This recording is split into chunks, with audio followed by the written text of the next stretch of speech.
like I said, I played JV football. I was allowed to go out for the varsity team, knowing that church was on Saturdays and that's when the games were. My parents took me to practice every morning for leading up to football, only to tell me when it was time to play that I could not play. It was not good in my house.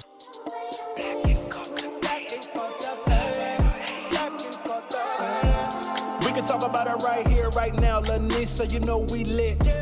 Black and cultivated. Cults ain't just some white people shit. And if we offend you, you can turn us off right now. Click. Cause we gon' talk about it all. Light and darkness, even the evil in politics. That's all, that's it. Black and cultivated. You love it or you hate it. Everybody, welcome to the podcast. I would like to welcome someone who is Black and who is cultivated. And even though we didn't grow up in the same city, we both attended the same church. So, welcome to Black and cultivated Hersal Pickett. What's up, Hershal? I'm doing well. Yourself? I'm good. Forgive my voice. I know I sound like a 50-year Newport smoker, but that's not true. It's just a little rough right now. Thank you again for coming. I want to brag on you a bit. Hershal is a father, a husband, a sports lover, UNC Chapel Hill basketball. Is that right? That's right. Ooh, I'm a good stalker. And a pancreatic cancer survivor. Today is my 1-year anniversary of when I stopped chemo. Look at that. Congratulations. Thank you. Congratulations. Fuck cancer. Fuck cancer. Oh, I hope you go celebrate today. Now, Hershal is originally from New York, but he currently lives in Florida.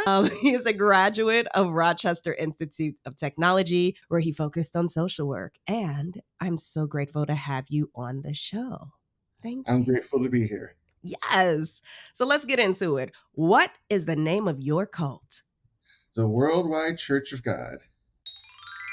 Hey, if you've already listened to this cult bio in the previous episode, feel free to fast forward about 2 minutes.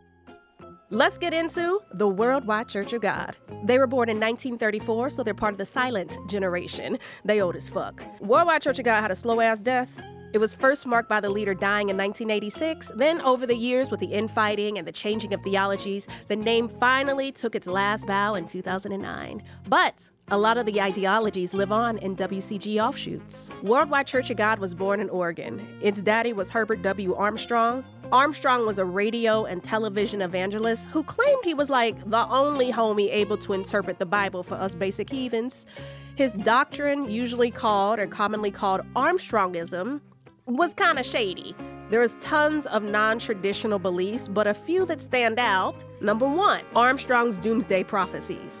He predicted the end of the world in 1935, 1943, 1972, 1975. And guess what? He was wrong on all of them. So after 1975 didn't pan out, he just said, y'all just be ready because something's about to come. Number 2, British Israelism. Armstrong heavily promoted British Israelism, which is basically the idea that white folks from the UK are the true descendants of the 10 lost tribes of Israel. It's some fake-ass history to support white supremacy. Number 3, how much we tithe. Try to keep up. There was first tithe, second tithe, and every third and sixth year of a 7-year cycle was a third tithe. On top of that, there was a tithe of the tithe, which was 10% of the second tithe. You got it? Yeah, me neither, and I was born into it. Let's just say they were taking a lot of your money. If you are interested in swiping right on this cult, you should know what our leader looks like. Armstrong was one of those dudes who has always looked old. He looked like a white-haired prune. I don't know his height exactly, but he was given short king vibes. Interests include money, end-time prophecies, and Jewish holy days. They are looking for someone who is anti-miscegenation, because that is a no-no in the church, someone keeping the Sabbath, and someone interested in giving up their hard-earned money.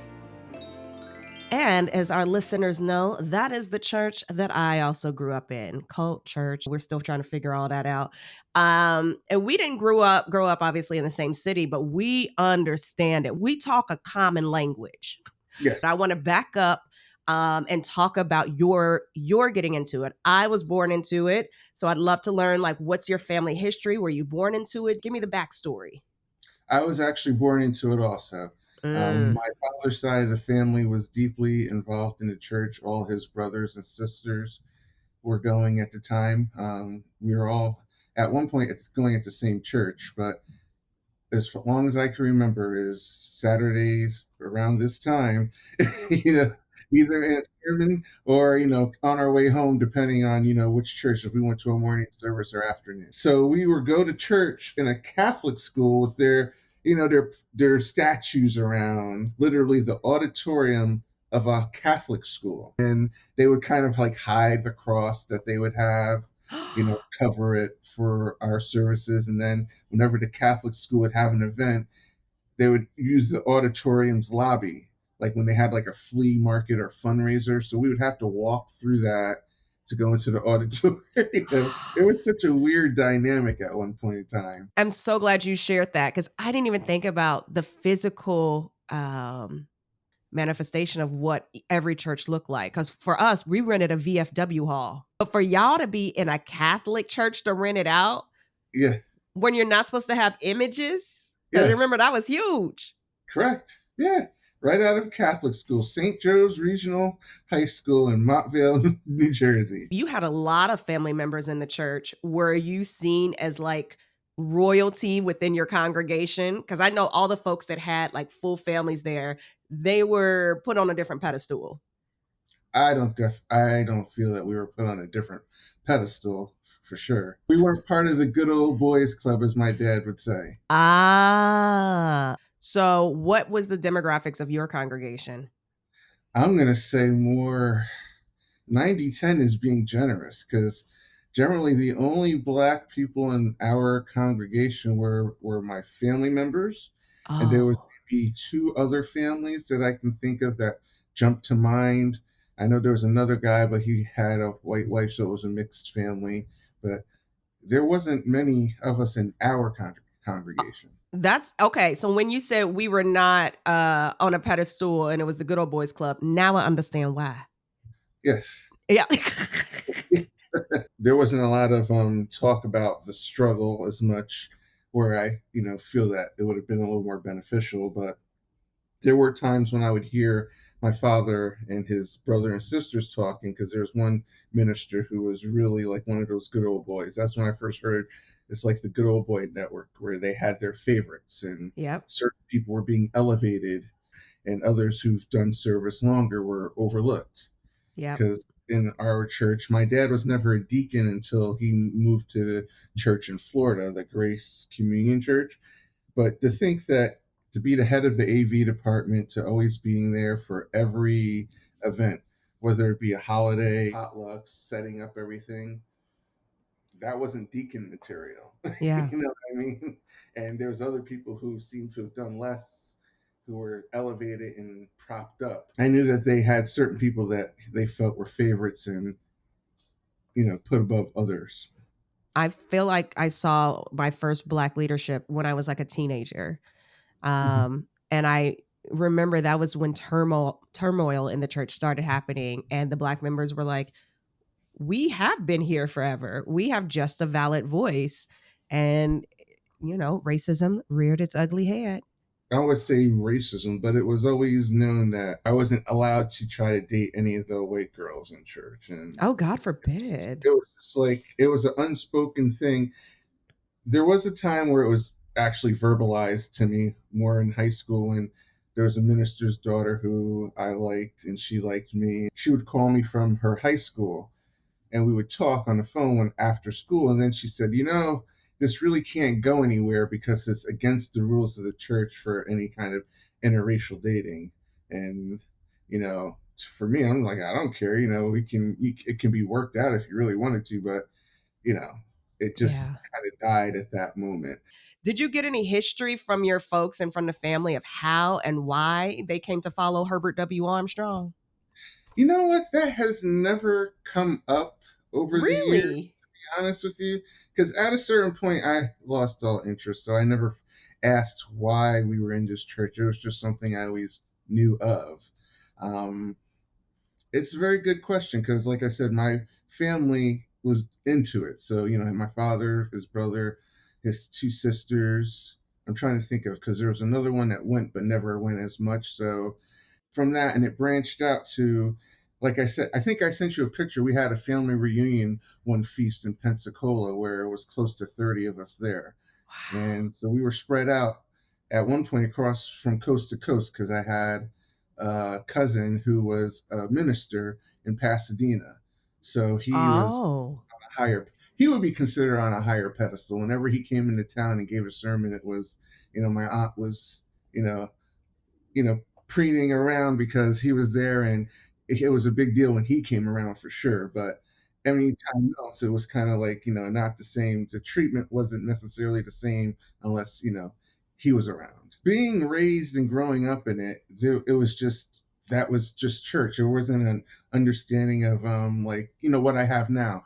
When I had to explain it to people, it was hard then because we're a non-denominational church. We didn't, have the same holidays. I couldn't celebrate Easter, couldn't celebrate Christmas, didn't celebrate Hanukkah. But then we always had a lot of the same holidays as we followed the Hebrew calendar. So that was strange. But, and then, Passover we celebrated, and then there were some Jewish holidays that overlapped at the same time as ours, but we weren't Jewish. So right. it, I just felt that I knew that my church felt different from everyone else's because a lot of people could explain what type of church they were: Baptist, Presbyterian, Catholic, where we were just the Worldwide Church of God is more or less it, if you want to describe it in one way. I feel like when I was maybe in like 10 years old, maybe like in fifth grade, I remember telling people that I was Jewish because I couldn't understand what we were. So I was like, I must be a Jew. I have to be a Jew. I celebrate the same stuff that Rachel does. So me and her, we Jewish. Funny, I grew up with a number of Jewish people, so there were times when we had to sit in the hallway or go in the office for parties, but then there were times that we didn't. So I knew I wasn't necessarily what they were. So I knew there was a difference there because I didn't celebrate Hanukkah, for example. You're like, wait, am I a different kind of Jew? This is weird. We had no idea. I understand that. For you, what made it a cult for you? When you think back, why can you define it as such? The mentality, the overall, where if a person doesn't entirely line up with the views of the masses of the church, or if they have a philosophical difference, or they stop going, they're seen to be excommunicated or unfellowshipped. Mm-hmm. And it's still something that's recently happened to me months ago. I want to say it was around, not long after, around this time last year, earlier in the year, where we were unfellowshipped by someone that I've known since I was 6 years old because Wow. my brother gave a speech for graduation when he was, he's a big donor for Marist College. So he gave a speech and he started off by saying, I grew up in a doomsday apocalyptic cult. Later on, he gets a phone call from the mother of our, we consider him a second family. He gets a phone call. She kind of scolded him and it didn't go very well. It was just a long, message about, our values, and they can no longer communicate with us. When you hear about people getting disfellowshipped in the past, it was that same kind of feel. So it's not like it's a surprise, but it just felt weird at the time it happened. When it happened, did it conjure back those memories of seeing, because we witnessed some folks get disfellowshipped? You hear whispers about, certain people, like if the father didn't come all the time because they weren't a true believer, but you would see them like a special guest on a TV show pop up every now and then, be that episode and special guest here for the episode. Like a 90s sitcom. I think Different Strokes is popping in my head, like when Tootie came on. Right. How did your brother react to that message? Like, we've been gone from the church. So what was that like for him? For him, it was as if, like, if you're going to call me to scold me, maybe you should, instead of scolding me up front, understand or ask me why I felt that way. But the conversation never got to that point. Right. I mean, and there were facts in what he said. Worldwide Church of God was doomsday. Correct. because the 6,000 years, I don't know when it's supposed to happen. And, I'm still waiting for the lake of fire or the rapture to happen.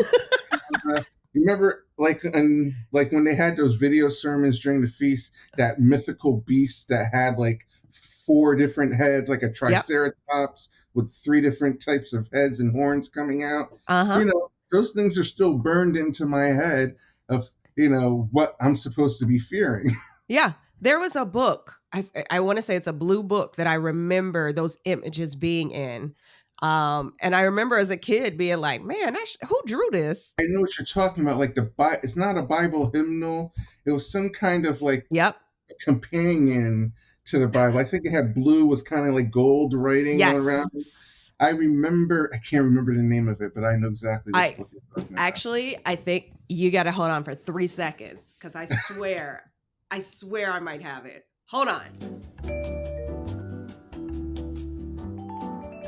Are you ready? I'm ready. That is it. That is the book. Yo, and I remember looking in this as a kid and being like, who drew these scary images? I am so surprised you still have that. Look at that. Yes. Oh, man. Also, everybody in here is white unless they're bad. Then they have a shading to them. You know what? I've never picked up on that. Oh, I didn't realize that. Looking at it with fresh eyes, I might have noticed it, but not then. It wasn't. We didn't know. Exactly. Speaking of books also, so I have that one because when I went home, I took all of my dad's stuff, shipped it back to me because that's when I was starting my research. Gotcha. But one book that escaped me was that damn purple hymnal, and I couldn't find one. Yes, the very first one. After the years, now Onward Christian Soldiers is in my head. Onward Christian Soldiers. You know it. I know it. First of all, why was that the top 10 song for everybody in congregation? I don't know. It was especially around high holidays or holy days. Did they get a memo, you think, that said, you must sing this song? It must, because it was consistent, even at the feast. It was one of the songs you definitely knew you were going to sing at the feast before, services started. One's up and singing before we sat down in the sermon or the, what was it called before the sermon? Sermonette. Fuck, yes. I forgot about that. Yes. But I remember just standing up being like, this is the dullest singing I've ever experienced in my entire life. As kids, we used to laugh because if you're around a certain person that couldn't sing very well and they had such a bad voice, we would kind of laugh and make fun of them because there's a couple of us that, always had something funny to say. Yep. So I was desperate to find these books. No lie. Last night, as I'm prepping for you, this is what comes in the mail. Oh, wow. That's the original one, the purple one. Yes. I remember that one for sure. Yes. But this one? Yes. This one, Onward Christian Soldiers? I feel like it was one of the last songs in the book because it wasn't in the beginning. I feel like it was towards the end. Maybe the last 1 or 2, if I'm remembering correctly. Oh, you good. Page 126. Just so you know I'm legit. So let's back up a little. We have gone down memory lane with our hymnals, with this damn Bible story book, which I'm really scared to deep dive into. So for you as a kid, growing up day to day, and you mentioned it a little bit, what was day-to-day life for you growing up in the Worldwide Church of God? Outside of the church, it was, regular, normal life. My parents were in it, but they weren't over the top. Like if we got sick, they would still take us to the doctor. My mom was a nurse, so I think that helped. We didn't celebrate birthdays. I don't think I had my first birthday cake till I was maybe 13 or 14 because she was kind of loosening up. But, day to day during the week until Friday came, I could do, my brother and I, we could do whatever we want. Once sundown hit on Friday, we were in the house, no TV, nothing. We had family dinner, and then we would sit on the couch and do a little Bible study, Friday night, go to church the next day. And we were always there early because my dad was the head of the audio visual. So he would get there early so that he can set up all the speakers, all the recording equipment for Oh, so church you and had to have be there everything set up early and ready too, to go. Hershal? And stay late because he had to take it all Take down it at the all end. down. Damn. I'm sorry. Yeah. Did y'all sneak TV on the Sabbath? Did you ever sneak TV? Yes. I would sneak it. I remember, I think Dukes of Hazzard used to come on Friday night back then. So I would sneak and watch the Dukes, Yeah. little black and white TV in the beginning. Yeah. And, as I got older, I just started watching TV. It was hard for us because Saturday morning cartoons. I never got to experience Saturday morning cartoons. Oh. And my, I have one of my good friends loves Saturday morning cartoons because they showed cartoons on Saturday mornings that they wouldn't show the rest of the week. So there's a lot of Exactly. cartoons I never got into because when we were going to church in Montville, New Jersey, we would have to, it was usually afternoon, so we had to leave like 9, 10 in the morning because it was a 45-minute to hour drive to get there to get everything set up and then broken down. And then by the time we get home, depending on the time of year, it might be still, by the time we would get home, it might be sundown, Yep. Sabbath being over with, in the fall and winter time. And then when we changed to Middletown, New York, which was a half hour away, it was morning services there because the minister had to go down to Montville for afternoon services afterwards. They did double duty. So I never got to be home Saturday morning. You deserve a Saturday morning cartoon day. We go find a YouTube channel that just plays Saturday morning cartoons. You get in your PJs, tell your wife it's a wrap today. We are watching Saturday morning cartoons. So we got to watch them if we were at my grandparents' house. Okay. If we just happened to spend the night, then we were able to watch them. Or we had an old school TV where underneath you could mess with all the brightness and all the settings, brightness, tone, blah, blah, blah. So we would keep the TV on and you could swipe your hand quickly underneath. Oh, So the TV, yep. So the TV looks like it's off. And then as soon as my dad would leave, we would swipe it back and watch TV. That's hilarious. So my dad would be like, what are you doing? Oh, we're just praying. It taught us early to be sneaky. Let's take a break. The fact that the holidays were very different from us and sitting outside the classroom. Yes. Do you remember your first memory of sitting outside of a classroom for holidays? First grade. Like I said, there's some Jewish students in the class. So there was times when I think maybe it might have had to be not Halloween because they went to the Halloween party. It was a Christmas party because they celebrated Hanukkah where we would sit outside on chairs, waiting for the party. So I hear everything going on and we just sitting there and everyone's opening up gifts and having fun for like a half hour to an hour. And then I would come in. They would still give me Right. whatever offer, like candy or things. It would just be sitting on my desk. Yeah. It was just weird because there would be times where either I was sitting in the hall or sent down to the office. Yes. And sitting in the office just looking around. Just waiting. Yes. For everyone else to finish having fun. Yeah, and then they send another student down. You can come back now, just to be involved. And then the other students would ask why we had to sit in the hallway or, about the religion. And I couldn't really explain it well then. I just didn't feel like talking about it, to be honest with you, because there's just too much to explain and not enough answers, Wait, how do you explain? Okay, so I'm in this doomsday British Israelism cult. Do you know Herbert W. Armstrong? What about birthdays? No, that's evil too.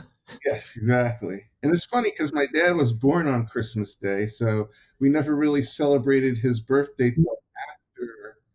Once I got to college, we used to start getting him gifts. Like my brother and I, we would get him gifts and celebrate his birthday more than get a cake because at that point, the church had started changing anyway around that time when I was in college to the new covenant. You would do whatever you want. You kind of make your own decisions because they started eating pork again. I remember coming home from college and they mentioning this because they were doing certain things that were a little different.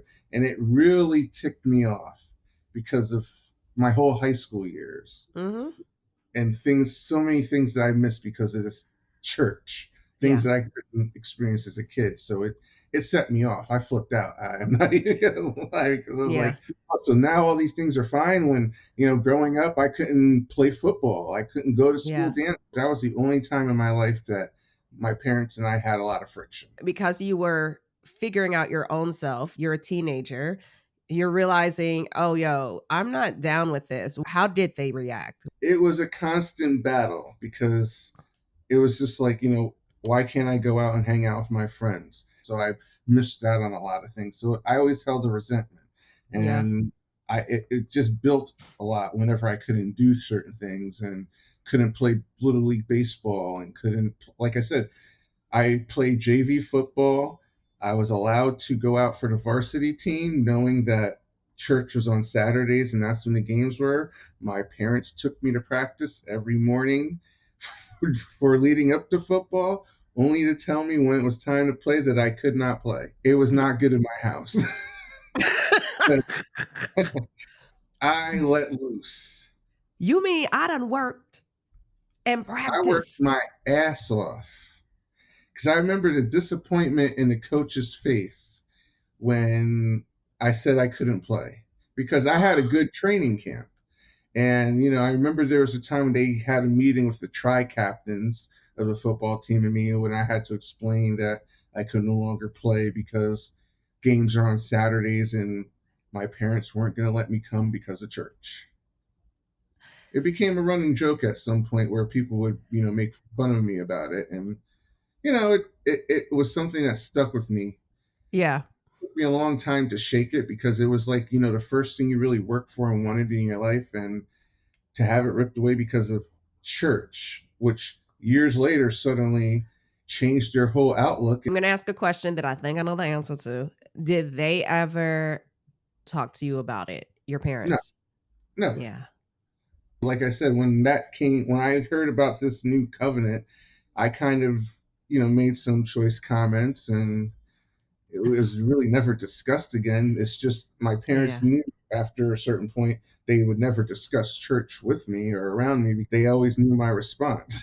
Sometimes my mom would suggest I needed to go to church, and she knew she wasn't getting the best response from me for it. If you wanted to trigger me, just bring up church. And, I don't hide my feelings about organized religion. Yeah. And it definitely formed how I feel about any religion overall, period. Absolutely. I feel like when you grow up in something so culty, yes, it definitely alters your view on all organized religion. I started questioning things because we were part of this weird thing that I couldn't explain. So it made me do research. It made me be curious. It made me question. And that was just the route that I took. Yes. I remember having discussions about who, certain friends, who do we think was going to stay in the church going forward? Who was going to get baptized when they turned 18? Who do there's certain people that I felt were extra churchy. So I, pointed out, who I thought would be there. A lot of people that I've talked to, have veered off in different directions. And even though I've seen some of their comments over the years that seem extra hateful also, which doesn't blend, but that's a whole different dynamic. Yeah. But I think there was so much fear based within our religion, and fear and hatred are cousins. Yes. But it was so much fear. The world's going to end, and you better go to Petra. Is it Petra or Petra? I think it's Petra. We're going to say Petra. Petra, but it was like the Lake of Fire. The Lake of Fire was a huge thing. But I always wonder, how we go get to Petra. How are we supposed to get there? To be told that it's going to happen at a date we don't know, and start doing the math, like, well, how long do we have? Started not jiving as I got older. Exactly. But too, before our time of really being in it, that he had predicted, I think, about 5 times. Herbert W. Armstrong predicted about 5 different times before we start get the message of we don't know what day it is. I've seen where he predicted and then it became a time we don't know because his predictions weren't happening. My question is, at that point, if I'm a member, wouldn't you be like, you know what? He might be wrong. Once you're in, you're all for it, and the prophecy may change, and you get a sign from God that it's a different way now. Which makes it, I think, such a more dangerous cult in that sense. People are Correct. like, okay, also okay, and here's more of my money. Yes. Because The the tithe, financial abuse.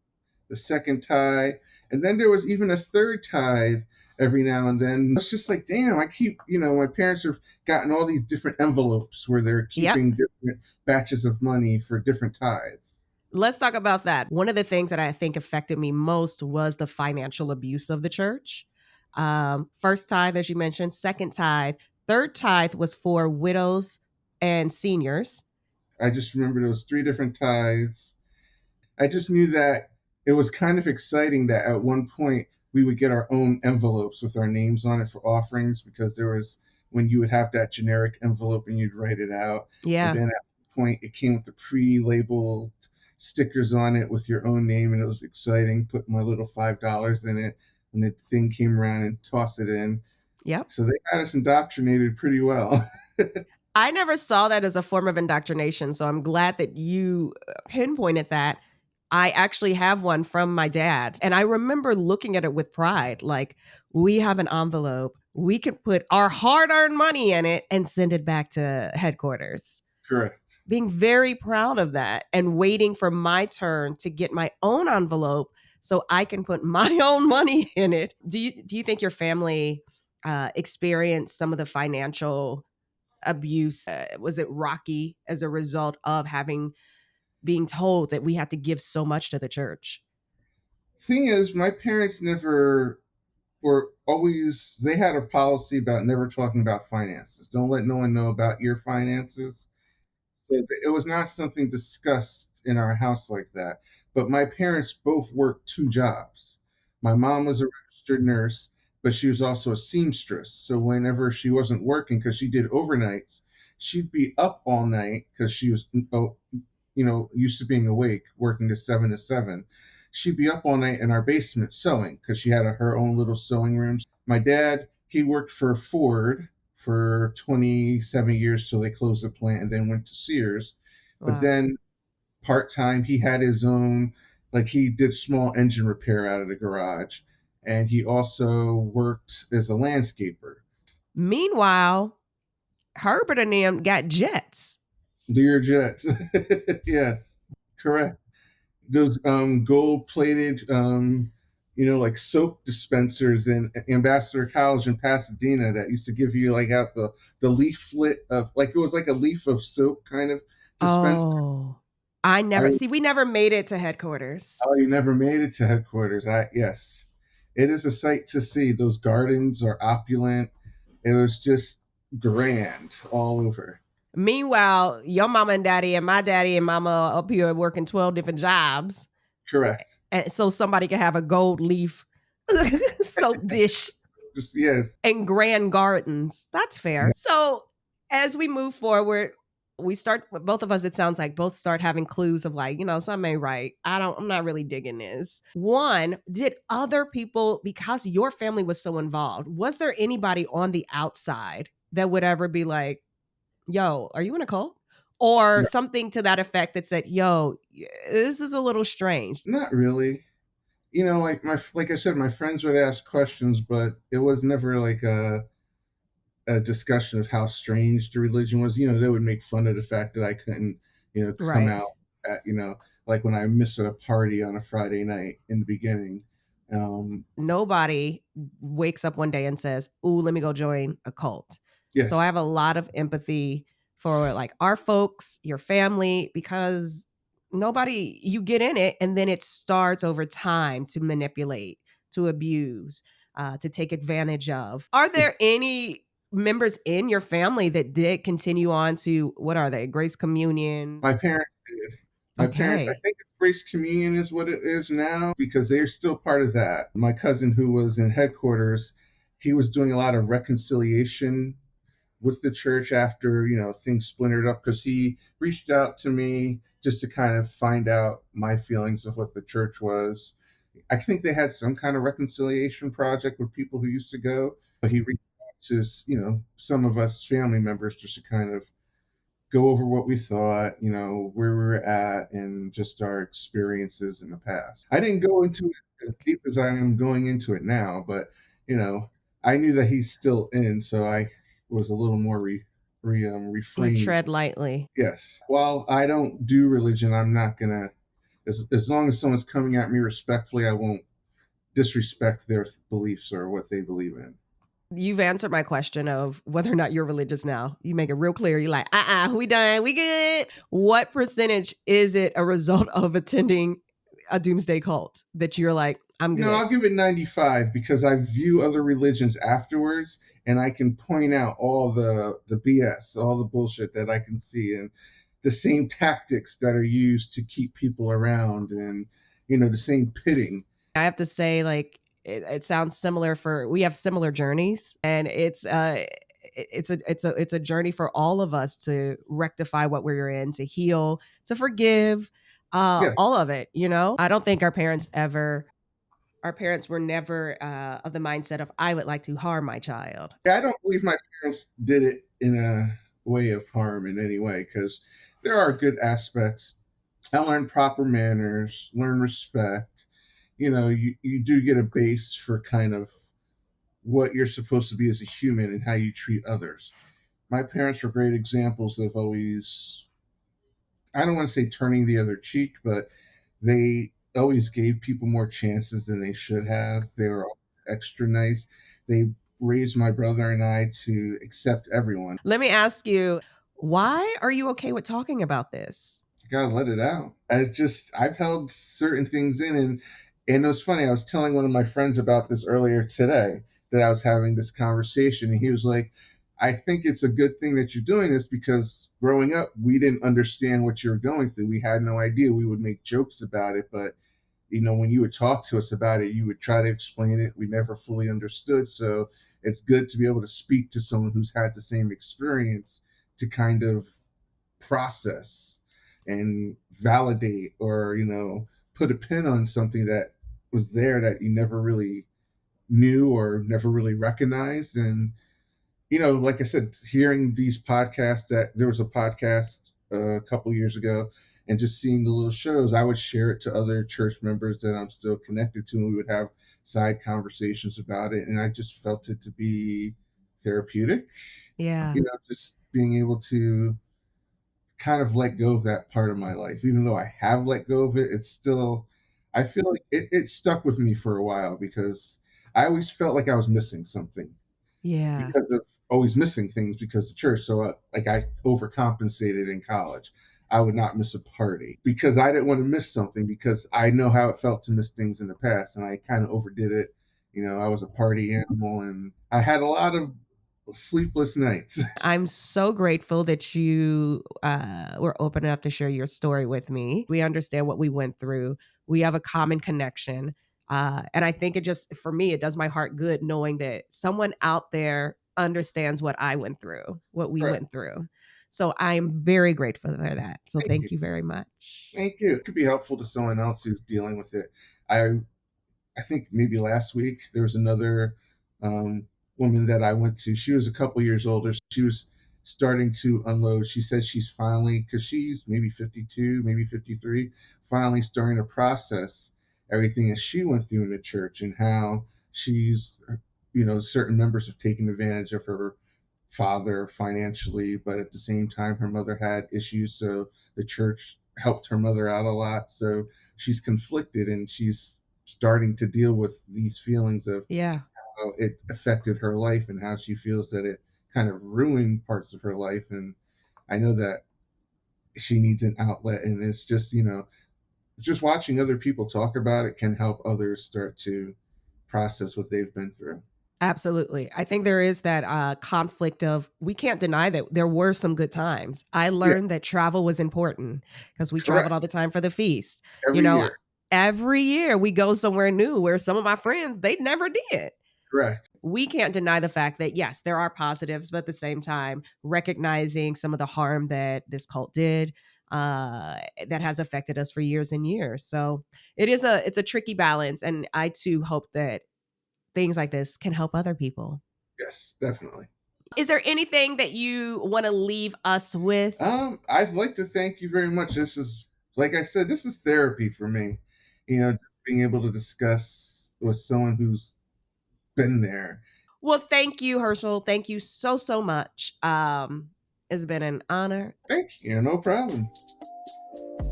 Black and Cultivated is a production of Laugh Now or Wait Till Later. Created and hosted by Lanisa Renee Frederick. Produced by Yinka Rickford Angwin and Lanisa Renee Frederick. Video, audio editing, and all things tech, Antonio Ruiz and Jamil Nelson. Special thanks to Kevin Fredericks and Kev on Stage Studios. Leah Friars, Kara O'Connor, and Amir Edwards. Theme song by Rufus Moore. And finally, thank you. Thank you to each and every one of my guests for courageously opening up and sharing your personal stories on our podcast. Your strength, your resilience, and willingness to share is an inspiration. And for that, I am truly grateful. Deuces.